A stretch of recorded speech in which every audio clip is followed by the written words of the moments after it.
સુશીલજી, આ એક મોટી કોન્ક્લેવ થવા જઈ રહી છે. એમાં મેટલ એક્સચેન્જ પણ હિસ્સો લેવા જઈ રહ્યું છે. તો મેટલ એક્સચેન્જના કયા કયા મહત્ત્વના ટોપિક્સ રહેશે, મુદ્દાઓ રહેશે, કઈ રીતનું રહેશે? ફર્સ્ટ ઓફ ઓલ, આજે કોન્ક્લેવ થવા જઈ રહી છે 12, 13, 14 મુંબઈમાં જીઓમાં થઈ રહ્યું છે. અને સેકન્ડ, MCX જોડે ભારત મેટલ એક્સચેન્જનું ટાઈઅપ 2003થી છે.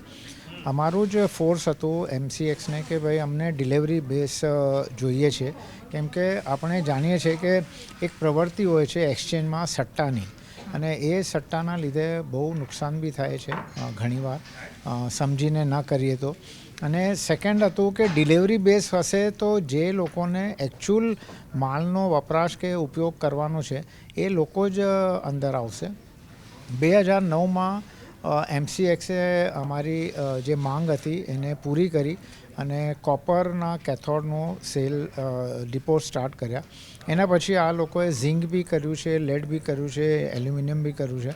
બટ ડેફિનેટલી MCXના આના ડિલિવરી બેઝ થવાથી અમારા 1000 મેમ્બર છે ભારત મેટલ એક્સચેન્જના, પેન ઇન્ડિયા છે, તો એને બહુ ફાયદો થયો છે. હવે રહી વાત આ કોન્ક્લેવની, તો કોન્ક્લેવમાં બહુ મોટા મોટા સ્પીકર્સ આવી રહ્યા છે, ફાઇનાન્શિયલ ઇન્સ્ટિટ્યૂટ આવી રહ્યા છે. ફ્યુચર શું છે કોપરનું એ સમજવાની બહુ જરૂરત છે. અમારા જે ભારતના પ્રધાનમંત્રી છે નરેન્દ્રભાઈ મોદી, એમનું બી જે વિઝન છે વિકસિત ભારતનું, એ પૂરું ત્યારે થશે જ્યારે આ બેઝ મેટલ ઇન્ડસ્ટ્રી એમાં સપોર્ટ કરશે, અને એ બહુ મોટો રોલ થવાનો છે. હવે વાત આવે છે કોન્ક્લેવની. કોન્ક્લેવ અટેન્ડ કરવું એટલે જરૂર છે કે જનરલી આપણે માનીએ છીએ કે ભાઈ મને બધું આવડે છે, એ આપણી ગેરસમજ હોય છે. જ્યાર સુધી તમે આટલા મોટી જગ્યા પ્લેટફોર્મ પર આવીને લોકોને નહીં સાંભળો, કેમ કે આમાં ઇન્ટરનેશનલ સ્પીકર્સ બી આવી રહ્યા છે, એમને નહીં સાંભળો તો આપણને બી ખબર પડશે કે આપણે ક્યાં હમણાં એજ ઓફ નાઉ સિચ્યુએશન છે અને આજે આપણે કેટલું આગળ જવાનું છે.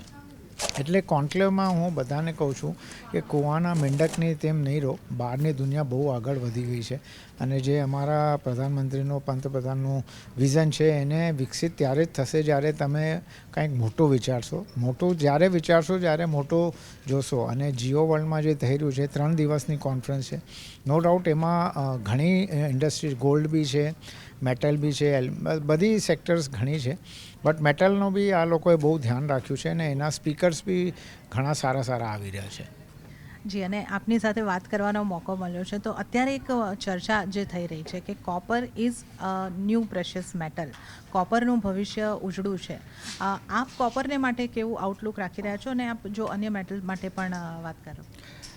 જે તમે હમણાં કીધું કે કોપર માટે, તો વેદાંતાના ચેરમેન અનિલ અગ્રવાલે કોપરને સેકન્ડ ગોલ્ડ કીધું છે, અને એ વાસ્તવિકમાં બી થઈ રહ્યું છે. એવી જ વાત છે.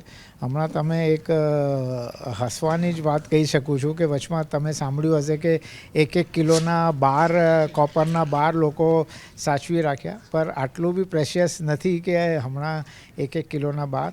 But yes, after gold and silver, copper કોમોડિટીમાં ઓપોર્ચ્યુનિટી બી બહુ છે, ભવિષ્ય બી બહુ સારું છે. પ્લસ આજે તમે કોઈ બી વસ્તુ જે મૂવ થઈ રહી છે, જે ચાલી રહી છે, એમાં કોપર હોય જ છે. આજે કોઈ બી જગ્યા તમે જાઓ, કોપર સિવાય એનો ઉદ્ધાર બી નથી, અને વિધાઉટ કોપર કોઈ ચીજ મૂવ બી નથી કરી. હવે વાત આવીએ ભવિષ્યની. ભવિષ્ય એટલું સારું છે કે જે કન્ટ્રીને બી વિકસિત થવું છે, કે એનું ભવિષ્ય સારું કરવું છે, કે ઇન્ફ્રાસ્ટ્રક્ચર ડેવલપ કરવું છે, એમાં કોપર અને બેઝ મેટલ બહુ મોટો રોલ પ્લે કરશે. મારું બી એઝમ્પશન છે, હમણાં લાસ્ટ એક રિપોર્ટ હું વાંચી રહ્યો હતો સિટી બેંકની, એમાં એમનું કેવું હતું કે ભાઈ કોપર નું કન્ઝમ્પશન છે એ 2030માં 3 ગણું થઈ રહ્યું છે. એટલે મને બી પહેલાં હું બી સમજતો હતો કે ભાઈ 2 ગણું જ થવાનું છે, પણ 2030માં 3 ગણું થઈ રહ્યું છે. એટલે તમે જોશો અચ્છા, પ્રોબ્લેમ શું છે કે માઇન્સ નવી ઊભી નથી થઈ રહી. માઇન્સ તમારું સપ્લાય બહુ સારું હોય ને તો તમે સમજી શકો છો, બટ સપ્લાય બહુ ઓછું થઈ રહ્યું છે, અને કન્ઝમ્પશન 2 ગણું 3 ગણું થઈ રહ્યું છે.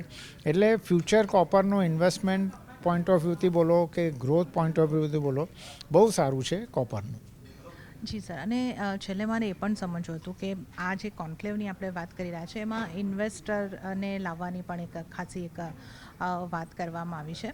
મારો પ્રશ્ન એ હતો કે જે રીતના જીઓપોલિટિકલ ટેન્શન્સ અને અનિશ્ચિતતાઓ વર્તી રહી છે, તમામ કોમોડિટી, નોન એગ્રી કોમોડિટીની વાત કરીએ તો બહુ જ મોટી વોલેટિલિટી બતાવી રહી છે, સાયકલ ફેરવાતી હોય એ રીતની સ્થિતિ બની રહી છે.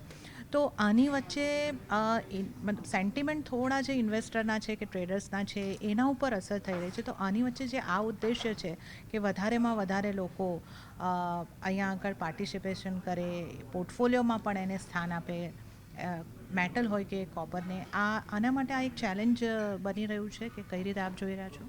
જીઓ પોલિટિકલ વસ્તુ એવી છે, એક ઇન્ડિયા જ નથી, પૂરી દુનિયા વિશ્વ આને ફેસ કરી રહી છે. રહી વાત કન્ઝમ્પશનની અને સપ્લાયની, જીઓ પોલિટિકલના લીધે સપ્લાય ચેન બી બહુ ડિસ્ટર્બ થાય છે.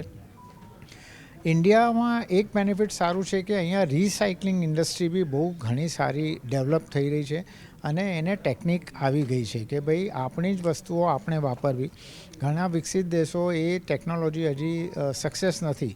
એમાં એશિયન કન્ટ્રી બહુ સારી રીતે છે, એમાં તમારું ઇન્ડિયા છે, પાકિસ્તાન, બાંગ્લાદેશ, શ્રીલંકા. બટ અહીંયાની પોપ્યુલેશન અને અહીંયાની ગ્રોથ જોઈએ તો એ હિસાબે એ લોકો હજી બહુ પાછળ છે. રહી વાત તમે જે કહી રહ્યા છો કે ભાઈ આને ફ્યુચર શું છે આનું, તો ઇન્વેસ્ટમેન્ટ પોઈન્ટ ઓફ વ્યૂથી તો સારું ફ્યુચર છે. બટ અહીંયાનું જે ડેવલપમેન્ટ થઈ રહ્યું છે એ બીજી બધા દેશો કરતાં બહુ સારું છે અને આગળ બી સારું લાગી રહ્યું છે. કેમ કે હજી સુધી શું છે કે પોલિટિકલી ક્યાંક અડચણ આવતી હતી કે ક્યાંક ઇન્ડસ્ટ્રી નાની નાની ચીજો માટે ફેસ કરી રહી હતી. પણ હમણાં છેલ્લા 10-15 વર્ષમાં જોઈએ તો ઇન્ડસ્ટ્રીને ગવર્મેન્ટનો બી બહુ સહકાર મળી રહ્યો છે અને ગ્રોથ બી સરકારના સપોર્ટ સિવાય કોઈ દેશનો નથી થતો. તો અમને તો સારું લાગે કે અમારા જે વડાપ્રધાન છે એ બહુ સપોર્ટ કરી રહ્યા છે ઇન્ડસ્ટ્રીને, અને જે મેક ઇન ઇન્ડિયાનો જે ઇનિશિયેટિવ એમને લાવ્યો છે એનાથી ઇન્ડસ્ટ્રીને બહુ સપોર્ટ મળે છે અને મળતો રહેશે. Thank you sir.